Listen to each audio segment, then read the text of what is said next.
right, I guess, continuing on with the little trend of 5 things here.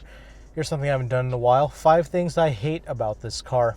I know exactly why these videos do so well, because, these types of videos, they get flooded with dislikes, and people don't really seem to understand these types of things. When Vehicle Virgins does it, you have no issues with it. You'll jack off to anything he does. But like when regular people like myself do it, it's like a big issue, apparently. Whatever, I really don't care. 5 things I truly hate about this car. I mean, let's just call it dislikes, if you will. If you haven't already, check out the 5 things I love video and the review and all the other videos I did on this car. Please do yourself a favor, please check out those things.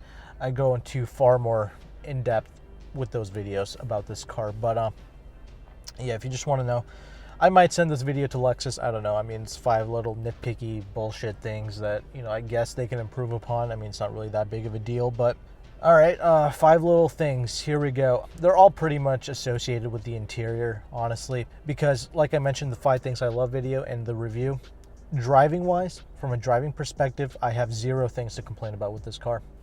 There's absolutely 0 things. I usually don't say that about pretty much any car. I mean, usually there's something, even if it's a small thing, some tire noise, some wind noise, there's always something like a transmission, anything. This car, nothing. Everything is built to, I hate to say this, but like perfection, essentially, from a driving standpoint, even the interior, actually. But anyway, let's just get started with it. What are some of the interior things I don't like? Okay, here's one thing. You don't buy this car for this purpose. I mean, you know why you buy this car, and practicality is not one of them. But this car, I guess, it is taking it to another level. Like, this really is just a completely useless car.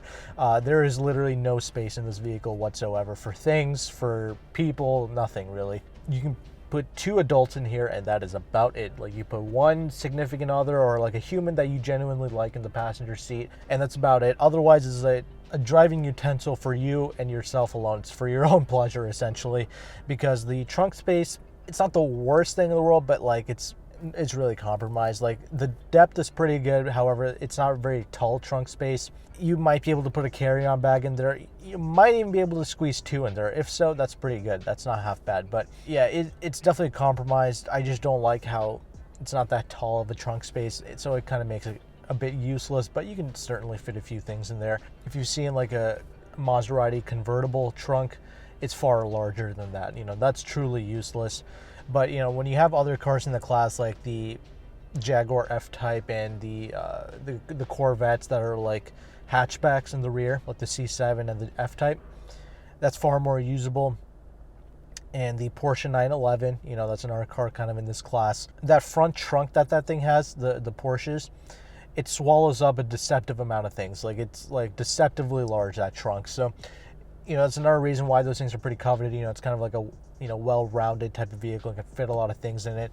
Whereas this car, I mean, I don't think you can actually fit a true set of golf clubs in the back of this thing. I don't think so. I don't play golf, but I don't think you can, actually. But if there's any golfers out there, please let me know. I might do another video, like a practicality test. But anyway, then you step inside the interior. There's not even a sunglass holder in here. You get 1 cup holder. The side pocket can't actually fit things in here. It's not too stupid there, but you have this little center armrest thing, which opens up really weird. You need to open up all the way for it to properly like stay there. And you can put like a wallet in there, your phone. Otherwise, there is no other place to put your phone.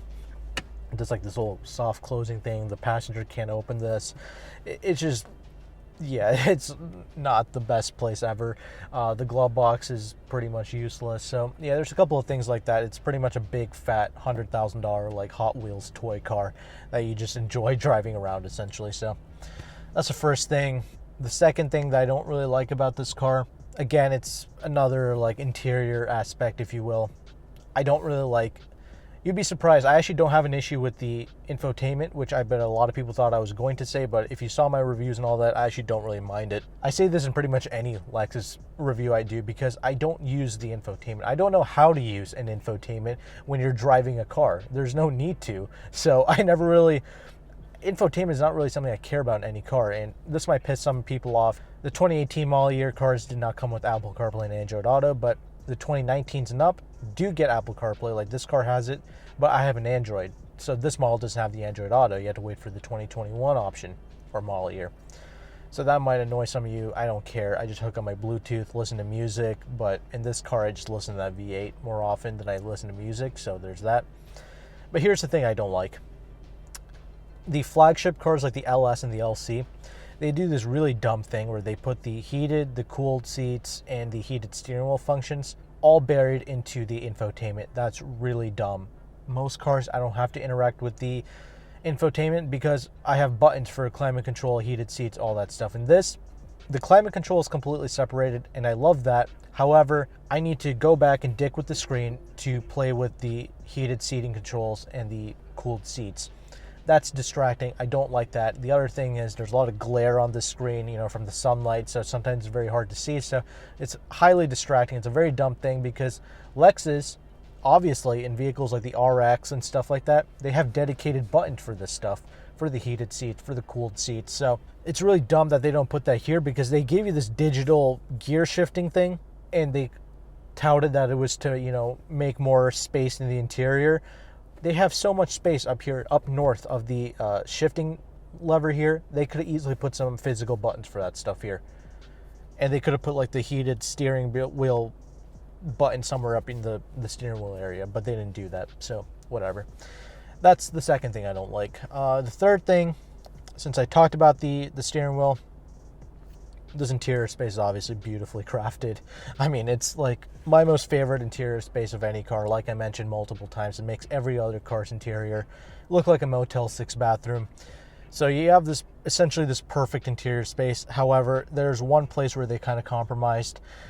It doesn't bother me really from day-to-day living with the car, but it's just something I noticed. If you're going to critique one thing, it's the steering wheel, like this old black kind of plastic that they used all around it. If you look up here at the climate control, this metal alloy, or just look at the Lexus logo on the steering wheel, that kind of metal brushed aluminum effect going on. They could have just put that for the interior, like for the steering wheel, essentially have like this kind of metal look on the steering wheel. They could keep the same kind of black buttons. I don't care about that, but like all this kind of black plastic trimming, they probably could have improved upon that. That's really the only thing I noticed. Some guy said like this tunnel right here for the steering wheel, they could have made that like, match the interior color, make that beige. I'm not really tripping over that because I can't really see it. However, he has a point. Maybe they can improve upon that too. Again, little bullshit things. It's not a big deal. It doesn't really bother anybody. It's still a phenomenal thing to grip onto. I really don't care. But if you were going to nitpick something, well, there you go, Lexus. You can improve upon that with the next generation if you want to. And I guess the fifth and final little nonsense thing that I found wrong with this interior, not really the interior, but like it's the door handle. Like on the exterior of the car, they did like this whole flush thing similar to a Tesla where it's completely flush, and when you unlock the door, a little lever pops out and you pull on that. So here's the thing. I wish they kind of copied Tesla here a bit, because here's the one thing that Tesla did that I actually liked. Yeah, there's one thing that Tesla did that I liked. It's that door handle. It's completely flush, but when it pops out like a regular door handle, like a kitchen cabinet door handle, it's just normal. But in this car, it's just a little lever, and this door weighs like 2 tons at least. So you're kind of yanking on this little lever, and you need to open up this really extremely heavy door.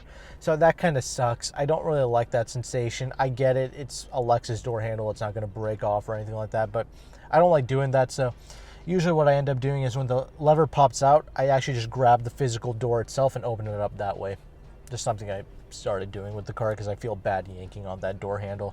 That's the only thing I didn't really like about it. Otherwise, those are the 5 little shitty things I found with this car. I mean, I really have 0 things to complain about with this car, dude. It has been pretty much the most perfect experience I've ever had in the car. It's my most favorite car by far. Regardless, you people are going to dislike it, saying, oh, why did you buy the car if you hate it so much? People always do this stupid shit because they don't have any real critical thinking abilities, and I really don't care. Got to do something to get some views, right? And these typically tend to work. I'm very curious how these videos are going to do, because lately this channel has been not really struggling for views, but like I don't really know what you guys want to see, because you want to see car reviews, and I post a Civic review and like 500 of you watch it. So that was a very important car to me, and nobody really watched it. So I'm very curious as to what you guys really want to see. Some of you have been asking for more LC videos, so there you go. Hopefully this is of value to you. But yeah, I don't hate this car. It's just 5 little bullshit things I found with it that if you want to improve it, you can, Lexus. But if not, I really don't care. It's still such a perfect experience that I couldn't ask for a better car than this. For the people who don't understand this car, sucks to be you.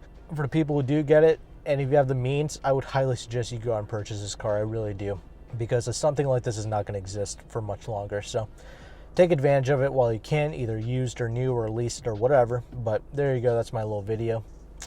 Thank you again for watching this little rant. Take care and goodbye.